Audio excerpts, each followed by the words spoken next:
شامل عبادت ہے، شامل عبادت ہے۔ الحمد للہ رب العالمین والعاقبۃ للمتقین والصلاة والسلام علی سید الانبیاء والمرسلین وعلی آلہ وصحبہ اجمعین، اما بعد۔ معزز ناظرین، السلام علیکم ورحمۃ اللہ وبرکاتہ۔ امید کہ آپ تمام حضرات بخیر و عافیت ہوگے۔ الحمدللہ آج ہم ہمارے سلوڑ شہر میں نیکی کی ٹوکری کی ابتدا کرنے جا رہے ہیں۔ یہ نان بائی کی دکان ہے جس پر آج ہم لوگ نیکی کی ٹوکری کی ابتدا کرنے کے لیے جمع ہوئے ہیں۔ معزز ناظرین و سامعین اکرام، دیکھیے اسلام ایک پاکیزہ مذہب ہے۔ اسلام نے ہر ایک کے ساتھ بھلائی کا، اچھا سلوک کرنے کا حکم کیا ہے۔ اس دنیا میں دو طرح کے لوگ جیتے ہیں، جس میں مالدار بھی ہیں اور غریب بھی ہیں، اور غریب اپنی ضرورت کے اعتبار سے پریشان حال ہو جاتا ہے، اپنی ضرورت کی وجہ سے مار کھا جاتا ہے۔ تو اس کے لیے ایک نظام بہت اچھا ہے کہ جن لوگوں کو اللہ تبارک و تعالیٰ نے استعداد دے رکھی ہے، جن لوگوں کو نواز رکھا ہے، تو وہ اپنے تعاون کے ذریعے سے ان لوگوں کی مدد کریں، اپنے مال کے ذریعے سے ان لوگوں کا تعاون کریں، جس کی وجہ سے بآسانی یہ مسائل حل ہو سکتے ہیں۔ گلی گلیوں میں گھومنا یہ بند ہو سکتا ہے، گلی گلی میں چکر کاٹنا غریبوں کا، محتاجوں کا، یہ ختم ہو سکتا ہے۔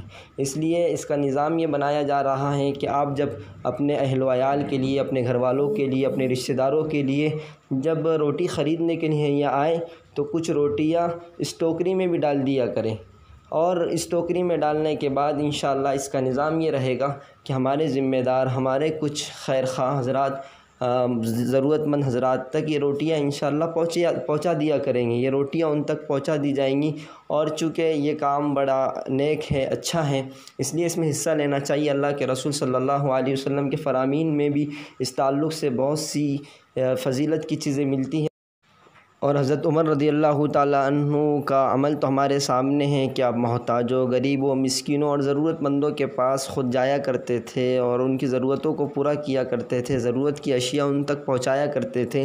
تو گویا کہ وہ اسی سلسلے کی ایک کڑی ہے، اس میں حصہ لینا چاہیے۔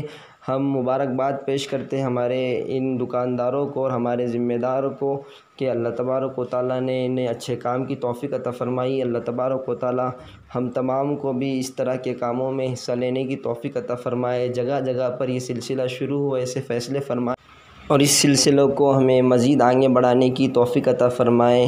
ہم دعا کرتے ہیں کہ اللہ تبارک و تعالیٰ اس سلسلے کو قبول فرمائے اور ہر ایک کے لیے نفع بخش بنائے۔ اسی پر میں رخصتی چاہتا ہوں۔ آخر دعوانا ان الحمد للہ رب العالمین۔